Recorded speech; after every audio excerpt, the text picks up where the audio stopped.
सल्तनत नूरिस्तान में, जहां हर तरफ खुशहाली और सुकून था, एक बहादुर और नेक दिल शहजादा रहता था जिसका नाम शहजादा ज़ैन था। वो सिर्फ बहादुर ही नहीं बल्कि अक्लमंद भी था और हमेशा अपनी रियाया की भलाई के बारे में सोचता था। इसका सबसे वफादार साथी उसका सफ़ेद घोड़ा तूफान था, जो तेज़ रफ्तार और समझदार था। एक दिन महल में एक बूढ़ा किसान रोता हुआ आया। उसने बादशाह को बताया, आलीजा, हमारी खेतियां सूख रही हैं, पानी के चश्मे खुश्क हो रहे हैं और जंगल के करीब एक पुरस्रार साया देखा गया है। लोग कहते हैं कि जंगल में कोई जादूगरनी बसेरा किए हुए है। शहजादा ज़ैन ने फौरन फैसला किया कि वो खुद जाकर इस राज का पता लगाएगा। बादशाह ने पहले तो मना किया, मगर शहजादे के अज़्म को देखकर इसे इजाज़त दे दी। शहजादे ने अपनी तलवार और ज़िरा पहनी और तूफान पर सवार होकर जंगल की तरफ रवाना हो गया। जंगल के अंदर कदम रखते ही माहौल बदल गया। दिन का वक्त होने के बावजूद घने दरख्तों की वजह से अंधेरा था, परिंदे खामोश थे और हर तरफ एक अजीब सा सुकूत था। ज़ैन ने घोड़े की लगाम मजबूती से थाम ली और आगे बढ़ने लगा। कुछ दूर जाने के बाद एक पुरस्रार आवाज़ सुनाई दी, वापस चले जाओ वरना पछताओगे। शहजादे ने इधर अलिफादेर देखा, मगर कोई नजर ना आया।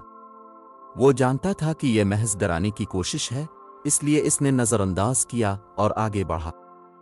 कई घंटों की मसाफत के बाद शहजादे को दरख्तों के बीच एक पुरानी झोंपड़ी नजर आई जो रोशनी से जगमगा रही थी। झोंपड़ी आम नहीं लग रही थी। जैसे ही ज़ैन करीब पहुंचा, दरवाजा खुद ब खुद हो गया, चरचरा कर खुल गया। अंदर दाखिल होने पर एक बूढ़ी औरत चूल्हे के पास बैठी थी। उसकी आंखें गहरी और प्रासरार थीं और वो मुस्कुराकर बोली, मैं जानती थी कि तुम आओगे, शहजादा ज़ैन। ज़ीन हैरान हुआ और बोला, अगर तुम सब जानती हो तो ये भी बताओ कि मैं यहां क्यों आया हूं। बूढ़ी औरत ने कहा, तुम्हारी सल्तनत पर एक बड़ी आफत आने वाली है। अगर तुमने अक्ल और हिम्मत से काम न लिया तो तुम्हारी सरजमीन बंजर हो जाएगी और तुम्हारे लोग तबाह हो जाएंगे। ज़ैन ने परेशानी से पूछा, यह सब कौन कर रहा है और मैं उसे कैसे रोक सकता हूं? बूढ़ी औरत ने कहा, जंगल के इस पार एक पोशीदा झील है जहां एक कदीम जादूगरनी ने पानी पर जादू कर है। जब तक उस जादू को खत्म नहीं किया जाएगा, पानी खश्क होता रहेगा। तुम्हें झील जाना होगा और वहां मौजूद सहर को खत्म करना होगा।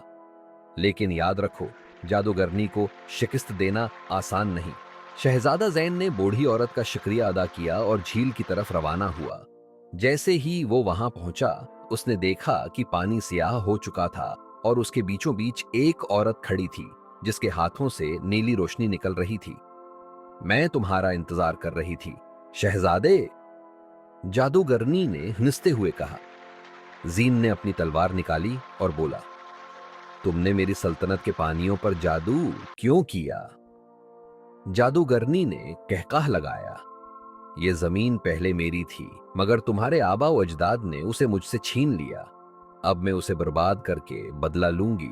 शहजादा समझ गया कि जादूगरनी इंतकाम के जज्बे में अंधी हो चुकी है।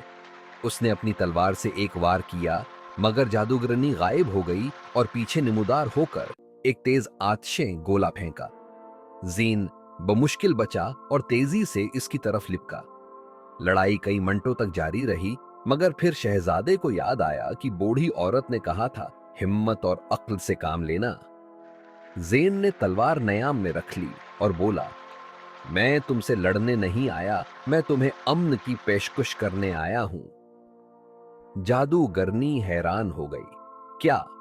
ज़ैन बोला, बदला लेने से तुम्हें कुछ नहीं मिलेगा।